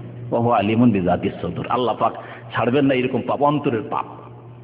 যেমন হাত পায়ের পাপ আছে, চোখের পাপ আছে, তেমন অন্তরের পাপ আছে। অন্তরের পাপ হচ্ছে আল্লাহ পাকের বিরুদ্ধে অভিযোগ করা, আল্লাহ তুমি মেয়ে কেন দিলে, আল্লাহ তুমি আমাকে দিলে না কেন, সবাইকে দাও আমাকে দাও না কেন, সবাইকে ছেলেও দাও মেয়ে দাও আমাকে দিলে না কেন। আল্লাহ পাক ছাড়বেন না। ইন্না বাতশা রাব্বিকা লাশাদীদ, তোমার রবের পকড়াও খুব শক্ত রয়েছে। যেমন আল্লাহ দয়াবান তেমন আল্লাহ ধরেন আবার। সুতরাং অন্তরকে পরিষ্কার রাখতে হবে, ছেলে হোক মেয়ে হোক খুশি হতে হবে, আল্লাহ পাক খুশি হতে বলেছেন। সময় শেষ হতে যাচ্ছে, আর একটি বিষয় বলছি। আপনি ছেলে মেয়েদের লালন পালনের ক্ষেত্রে যখন আপনি মেয়ের বিবাহ দিতে যাবেন তখনও ভালো ছেলে দেখবেন। কোন দিক দিয়ে? চরিত্রের দিক দিয়ে, দিনের দিক দিয়ে। নবী করিম সাল্লাল্লাহু আলাইহি ওয়াসাল্লাম তাই বলেছেন। কারণ আপনার মেয়ে আর ছেলের মাধ্যমে আবার ছেলে মেয়ে জন্মিবে, তাদের লালন পালন হবে। যদি এখন যদি এই আপনি যে মেয়ের বিবাহ দিতে যাচ্ছেন সেই ক্ষেত্রে ভালো ছেলে যদি বাছাই না করেন, তাহলে হবে কি, যেই ছেলে মেয়েগুলি জন্মায় বাবা খারাপ বেনামাজি, আবার ছেলে মেয়ে কোথেকে নামাজি হবে? বাবা পাপ করে হারাম খায়, ছেলে মেয়ে আবার হালাল খাওয়া, অত সৎ কি করে হবে, নে কি করে হবে? সুতরাং বিবাহ মেয়ের দেওয়ার ক্ষেত্রেও নবী করিম সাল্লাল্লাহু আলাইহি ওয়াসাল্লাম ইরশাদ করেছেন, ইযা খাতাবা ইলাইকুম মান তারদাউনা দীনাহু ওয়া খুলুকাহু ফাযাওবিজুহু। তোমাদের কাছে কেউ যদি প্রস্তাব নিয়ে আসে, পয়গাম নিয়ে আসে, এমন ব্যক্তি যে ব্যক্তির দিন তোমার পছন্দ, দিনদার, নামাজি, ধার্মিক, ভালো ছেলে, ওয়া খুলুকা এবং চরিত্রবান, নম্র, শান্ত, ভালো চরিত্রের, তার কোনো রকমের খারাপ রিপোর্ট পাওয়া যায় না চরিত্রের দিক দিয়ে, এইরকম ছেলে যদি বলেন নবী সাল্লাল্লাহু আলাইহি ওয়াসাল্লাম যে দেখো ঘাস দেখে বাপ বকরি ছাগল ভাবতে হবে। আমাদের দেশের জাহেল গ্রামদের কথা ছোট কাল থেকে আমরা শুনে আছি। মেয়ের বিবাহ দিতে যেত আমাদের দেশের মন্ডল মাতাব্বররা, আর বলতো যারে ঘাস দেখে বকরি বাঁধবি না, মানে মেয়ের বিবাহ দিলে দেখতে হবে যে ধন সম্পদ আছে কিনা, জমি জায়গা আছে কিনা। নবী করিম সাল্লাল্লাহু আলাইহি ওয়াসাল্লাম এই কথা বলেননি। দিন দেখো, আখলাক চরিত্র দেখো, ব্যবহার দেখো, আর নামাজ রোজা দেখো, তার ঠিক আছে কিনা। যদি না করো তাহলে পৃথিবীতে বিপর্যয়, ইল্লা তাফআলু তাকুন ফিতনাতুন ফিল আরদি ওয়া ফাসাদুন আরিদ। যদি ভালো একটা ছেলে, চরিত্রবান ছেলে পেলে, নামাজি ছেলে পেলে, না না না ওর কিছুই তো নাই, গরিব ছেলে, কি খাওয়াবে, কি করবে, দিলেন না, তাহলে পৃথিবীতে বিপর্যয় সৃষ্টি হবে। এইভাবে মেয়ের বিবাহ হবে না, বিবাহ হবে না, বিবাহ হবে না। ভালো ছেলে পাবো, ভালো ছেলে পাবো, পেলেন না। শেষ যখন 25-30 মেয়ের বয়স হয়ে গেল তখন রিটায়ার্ড হয়ে গেল, আর কেউ আসে না, কেউ আসে না। এখন পেরেশান যে কোনো একটা ছেলে পেলে ধরিয়ে দেবো। আপনার মেয়ে বিএ পাস ছেলে আসে না, ম্যাট্রিক পাস ছেলে আসছে, 9-10 পড়া ছেলে আসছে, 8 পাস ছেলে আসছে, অনেক এরকম ঘটনা দেয়। আসে না বিয়ে করার জন্য কেউ, আর বিয়ে করতে যায় না 25-30 বছরের মেয়েকে কেউ। সুতরাং এইরকম ভুল করবেন। নবী করিম সাল্লাল্লাহু আলাইহি ওয়াসাল্লাম একবার আলী রাদিয়াল্লাহু তাআলা আনহুকে একটি উপদেশ দিয়েছেন, সেই উপদেশটি শোনাই। আলী ইবনে আবি তালেব বর্ণনা করেছেন, তিরমিজিতে হাদিসটি রয়েছে, হাদিসটি হাসান। বলছেন রাসূলুল্লাহ সাল্লাল্লাহু আলাইহি ওয়াসাল্লাম একবার বলেন, কাল আল্লাহু ইয়া আলী, হে আলী, জামাইকে বলছেন, হে আলী, সালাসুন লা তুআখিরহা, 3টি বিষয় বিলম্ব করিও না। আর আজকালকার শিক্ষার জামানায় অধিকাংশ মানুষ এই ক্ষেত্রগুলিতে বিলম্ব করছে। as-সালাতু ইযা আতাত, নামাজের যখন অক্ত হয়ে যাবে, নামাজের সময় হয়ে গেছে, তাড়াতাড়ি নামাজ পড়ো। এমন নয় যে না খেলাটা দেখে নি, না আমার কাজটা সেরে নি, পাক শাক সেরে নি, এই করি আছে, পরে নামাজ পড়ে নেবে। এখন তো 11:30-12টা হইলে, 2টোর সময় পড়লেও তো চলে জোহর। আচ্ছা শুয়েছি, আসর নামাজ 5টার সময় পড়লেও তো চলে না। সবাইকে বলছি, পুরুষদেরকে বলছি, নারীদেরকে বলছি, বোনদেরকে বলছি, যে নামাজের ক্ষেত্রে বিশেষ করে মহিলারা যেহেতু তাদের জামাত নেই, আর বাড়িতে হইতে একা নামাজ পড়ে, ভাবছে যে 3:30-4টার সময় আবার নামাজ পড়ার কি জরুরি, ঘুমিয়ে যায়, 5:30টার সময় উঠে নামাজ পড়বো, এটাই তো আমার নামাজ। পুরুষদের না হয় জামাতের ব্যাপার স্যাপার আছে, জামাত 3:30-4টা না গেলে জামাতটা পাবো না।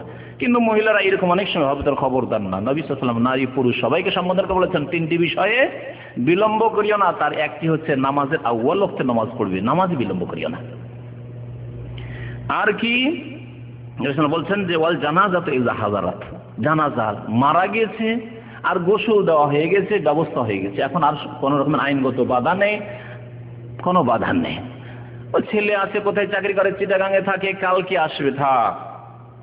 ওই মেয়ে আছে অমুক ডিস্ট্রিক্টে আছে, সে আসতে পারবে না, থাক না, কোনো অপেক্ষা নাই, ব্যবস্থা হয়ে গেছে জানাজার, তাহলে তাড়াতাড়ি জানাজার নামাজ পড়ে দাফন করে দাও, দাফনে বিলম্ব করিও না।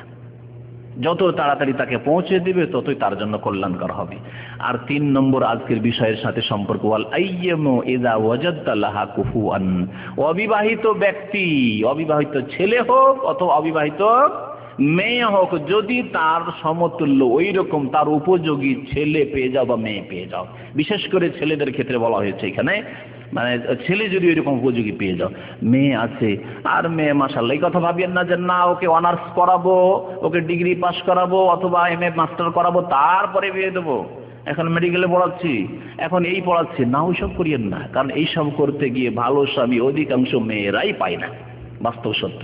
নবী করিম সাল্লাল্লাহু আলাইহি সাল্লাম বড়ই সুন্দর উপদেশ দিয়েছেন, যখনই কোনো মেয়ের ভালো ছেলে পাবে তাড়াতাড়ি বিবাহ দিয়ে দাও, লা তুআখিরা, বিলম্ব করিও না।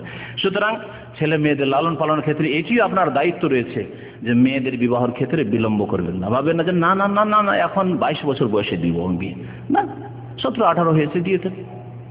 মাধ্যমিক পড়াইছে, উচ্চ মাধ্যমিক পর্দার মধ্যে যতটুকু পড়াইতে পেরেছেন বিবাহ দিয়ে দেন। বিবাহ দেওয়ার পরে যদি ভালো ক্ষেত্র পান, শুধু মহিলা সমাজে রেখে যদি পড়াইতে পারেন, মহিলা কলেজে পড়াইতে পারেন, পড়াশোনায় বাধা নেই শরীয়তে।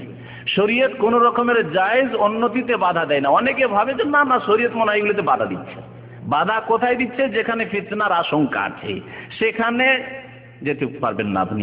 যেখানে গেলে আপনার মুখ কালা হয়ে যেতে পারে।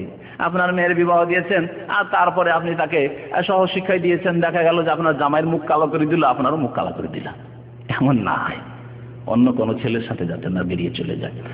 ওই রকম ভালো পরিবেশ যদি তৈরি করতে পারেন, মহিলা কলেজ, মহিলা ইউনিভার্সিটি তৈরি করেন না। মহিলা ইউনিভার্সিটির জন্য কেন দাবি করছেন না? আজকাল বেহায়া বেপর্দা হওয়ার জন্য দাবি করছে। বিদেশে যাওয়ার জন্য মহিলারা, শুনলাম যে কোনো একটি দেশের কথা, যে মহিলারা খাদেমা হয়ে আসার জন্য বিরাট মিছিল করেছে তারা, যে আমরা বিদেশে যাব। হ্যাঁ, ঢাকা ইউনিভার্সিটির মেয়েরা, যুবতীরা, তারা মিছিল করলো যে আমাদেরকে কেন রাত্রে যেতে দেওয়া হবে, রাত্রে আমাদেরকে বের হইতে দিতে হবে। কেন এই মিছিল করছেন না যে আমাদের জন্য পৃথক ইউনিভার্সিটি লাগবে, ঢাকায় আর একটা ইউনিভার্সিটি, শুধু মহিলা ইউনিভার্সিটি লাগবে? কেন করছেন না এগুলো?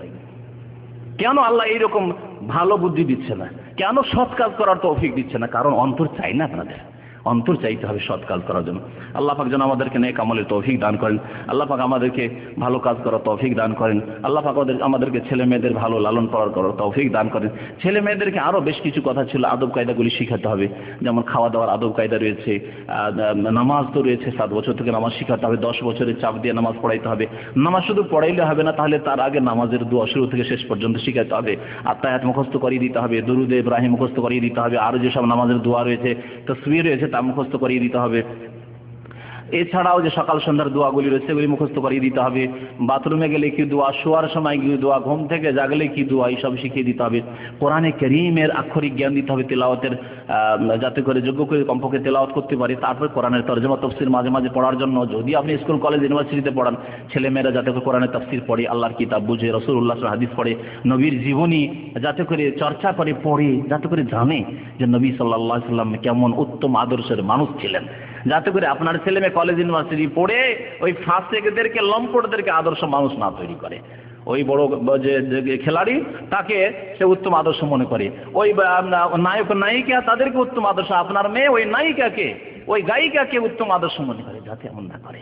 যদি আপনি নবী সাল্লাল্লাহু আলাইহি জীবনী পড়ান, নবী সাল্লাল্লাহু বিবিগণের জীবনী পড়ান, তাহলে আদর্শ মনে করবে মা আয়েশা রাদিয়াল্লাহু তাআলা আনহা, আদর্শ মনে করবে খাদিজা রাদিয়াল্লাহু তাআলা, আদর্শ মনে করবে ফাতেমা রাদিয়াল্লাহু তাআলা আনহা, আদর্শ মনে করবে নবী সাল্লাল্লাহু আলাইহি ওয়াসাল্লামের সাহাবিয়াতদেরকে, তাবেঈনদেরকে। এইভাবে সৎ হবে, নেক ছেলে মেয়েরা হবে। আল্লাহ পাক যেন আমাদেরকে নেক ছেলে মেয়ে দান করেন।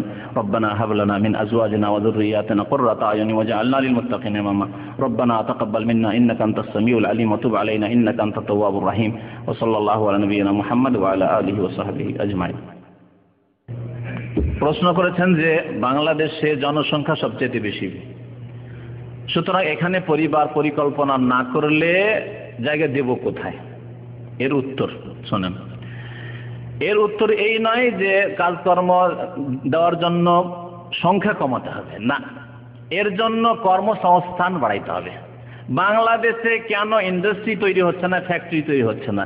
বিদেশ থেকে কার কেন দিচ্ছেন? জাপানি কার না হলে চলবে না? হ্যাঁ, কেন দেশে কার কেন তৈরি হচ্ছে না? শুধু কার নয়, কাপড়ও জাপানি কাপড় না হয় চাইনার কাপড় মার্কেটে কেন? তাহলে কর্মসংস্থান করুন, ব্যবস্থা করুন কাজের। যে ছেলেদেরকে কাজ দেওয়া যাবে কি করে, মেয়েদেরকে পর্দার মধ্যে রেখে গার্মেন্টস ভালো ব্যবস্থা করুন, পর্দার মধ্যে রেখে, ছেলে মেয়ে একসাথে নয় যেখানে লুচ্চামি হচ্ছে, লম্পটি কাজ হচ্ছে, সব খবর আমার কাছে আছে। এইরকম গার্মেন্টস নয়, এই ইসলাম চাই না যেখানে একটা সেলাই মেশিন নিয়ে বসে আছে ছেলে আর একটা নিয়ে বসে আছে মেয়ে, না ওই রকম না। মেয়েদের গার্মেন্টস আলাদা হোক, মেয়েদের কম্পিউটার ট্রেনিং সেন্টার হোক, মেয়েদেরকে কাজ করানো এইরকম কাজ করেন, আর ছেলেদের তারপরে তাদের দায়িত্ব নেই এইরকম। ছেলেদের প্রত্যেকের কাজের ব্যবস্থা কেন বিদেশ পাঠাতে হচ্ছে? বিদেশ পাঠিয়ে দিলেই কাজ হয়ে গেল। সরকারও চাইছে, আর ওই যেগুলি রিক্রুটিং অফিস আছে তারাও চাইছে বিদেশে গেলে আমাদের লাভ, বিদেশে ধাক্কা দিয়ে পাঠিয়ে তার বিদেশে এসে মজলুম হচ্ছে, জুলুম অত্যাচারের শিকার হচ্ছে। কেন? দেশে তাহলে ইন্ডাস্ট্রি ফ্যাক্টরি তৈরি করতে হবে। ছোট থেকে ছোট জিনিস কোথা থেকে এসছে? চায়না থেকে। একটা কলম কোথা থেকে? চায়না থেকে এসছে, হ্যাঁ ইন্ডিয়া থেকে এসছে। কেন আসবে? আপনার দেশে প্রত্যেকটি জিনিস তৈরি করার চেষ্টা করুন, তাহলে দেখবেন যে দেশের লোকেরা দেশে কাজ পাবে আর খেতে পাবে। চায়নাতে লোক সংখ্যা কি বেশি নয়? চীনের লোক সংখ্যা অবশ্যই বেশি। লোক সংখ্যা বেশি হলেই যে কমাইতে হবে না, কাজের ব্যবস্থা দিতে হবে, দেশে কাজের ব্যবস্থা করতে হবে। এর জন্য সরকারকে, দায়িত্বশীলদেরকে, যারা শিক্ষিত সমাজ, শিক্ষিত মানুষ, তাদেরকে সব নিয়ে পরিকল্পনা তৈরি করতে হবে। জি, আর আপনি ব্যক্তিগত আল্লাহ পাকের ভরসা রাখেন এবং আল্লাহ যতটা দিচ্ছেন আপনি নিয়মিত নেন, নিয়মিত নেন। এমন না যে দুটোতে আমি বেঁধে দিলাম।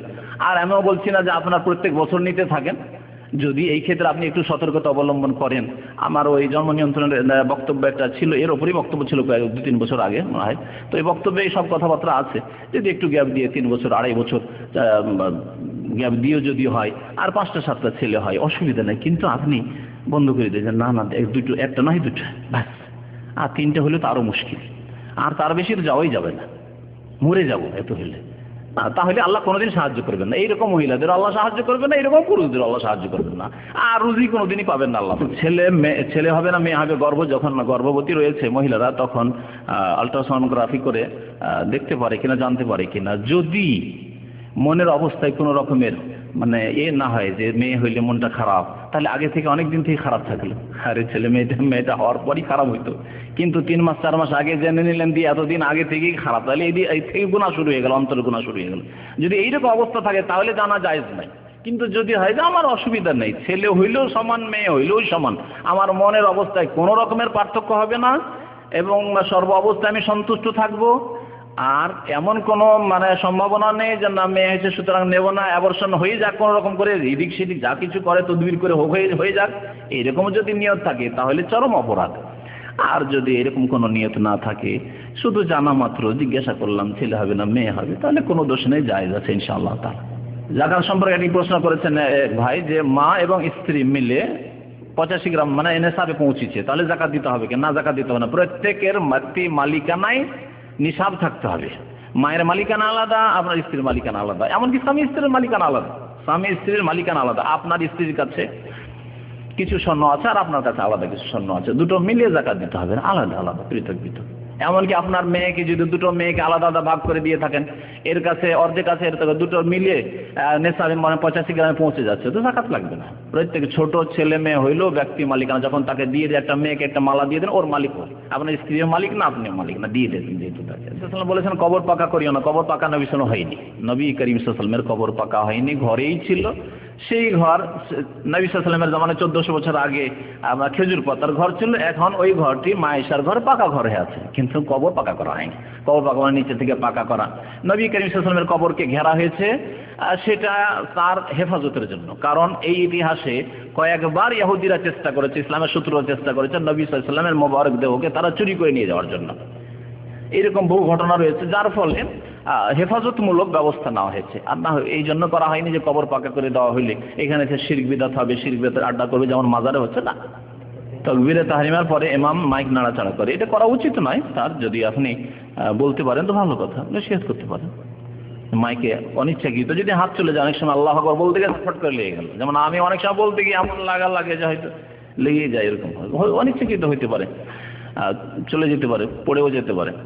তো অনিচ্ছাকৃত, ইচ্ছা করে যদি করে তাহলে নামাজের বিপরীত কাজ, তাকে নসিহত করা উচিত, গিয়ে নসিহত করেন, উপদেশ দেন যে আপনি এই কাজটা করছেন, এটা তো মনে হয় ঠিক নয়, হরকত করা এই করেন, গীবত না করে, সমালোচনা না করে, যে মসজিদের ইমাম এই করছেন, না করে সামনে সঙ্গে গিয়ে বলেন আপনি যে হরকত করছেন এটা কি নামাজ জায়েজ, এটাও জায়েজ নয়, বুঝান আর কি। সাল্লাল্লাহু আলাইহি ওয়া সাল্লাম মুহাম্মদ ওয়া আলা আলিহি ওয়া সাহবিহি।